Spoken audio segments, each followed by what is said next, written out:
নমস্কাৰ বন্ধুসকল, business line NB চেনেলত আপোনালোকক স্বাগতম জনাইছোঁ। ইয়াত দেখা পাইছে আপোনালোকে 110টা মান আছে ইয়াত লোকেল মুৰ্গীৰ পোৱালি। তো ইয়াত ডাঙৰ মুৰ্গী এটা আছে, ঘৰতে উহম লৈছিল, সেইকেইটাৰ লগত দি দিছোঁ। তো গোটেইখিনি দেখভাল কৰি আছে এই ডাঙৰটোৱে। দিনৰ ভাগত বাহিৰত এৰি দি আছোঁ। বাহিৰত এৰি দিলে আমাৰ দানা খৰচ বহুতো কম হয়। লগতে বাহিৰৰ পৰা সেই সৰু সৰু পোক মাকৰ আৰু সেই সৰু ঘাঁহ বন এইবিলাক খাই থাকে।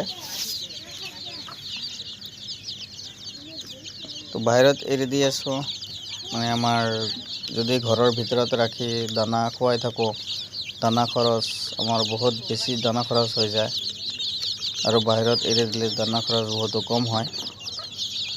ইয়াত ৰাখিছোঁ ব্ৰুডিঙৰ কাৰণে। ৰাতি হ'লে তাতে ব্ৰুডিঙত দি ৰাখোঁ, আৰু দিনৰ ভাগত ইয়াক আমি 50% দানা দি আছোঁ, আৰু বাহিৰত ঘূৰি ইয়াতে 50% আহাৰ খাই থাকে।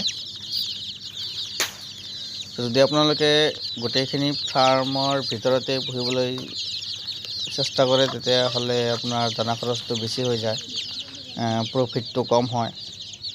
তো সেইকাৰণে মই ইয়াত বাহিৰত পুহিবলৈ চেষ্টা কৰি আছোঁ। বাহিৰত পুহিলে দানা খৰচ কম, আৰু ইয়াক 20 দিন হৈছে। তো ইয়াক লগতে দি আছোঁ, অলপ ধান দি আছোঁ মিক্স কৰি। তেতিয়াহ'লে ধান দুটা এটাকৈ বৰ্তমান খায়। তো কমপ্লিট ইয়াক ধানেৰে পুহিবলৈ চেষ্টা কৰি আছোঁ। আৰু এইখিনি অলপ ডাঙৰ হোৱাৰ পিছত ঘৰ বনাইছোঁ ইয়াত। তো এইটো ঘৰত থাকিব। তো ৰাতি হ'লে এইটো ঘৰৰ ভিতৰত থাকিব, আৰু দিনত কমপ্লিট থাকিব বাহিৰত।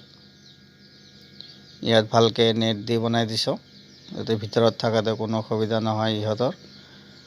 আৰু দিনৰ ভাগত আমি গোটেইখিনি বাহিৰত এৰি দিম। তো বাহিৰত এৰি দিলে আমাৰ খৰচ কম, আৰু ইয়াক ধান খুৱাই আছোঁ বৰ্তমান। তো ধান খোৱালে 1 কেজি ধানত আপোনাৰ 10 টকাৰ পৰা 12 টকা খৰচ হ'ব, বেছি খৰচ নহয়।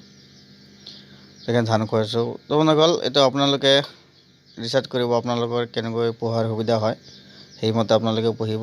যদি দানা খুৱাই খৰচটো বেছি হ'ব, ধান খুৱালে খৰচটো কম হ'ব। তো ধন্যবাদ ভিডিঅ'টো চোৱাৰ কাৰণে।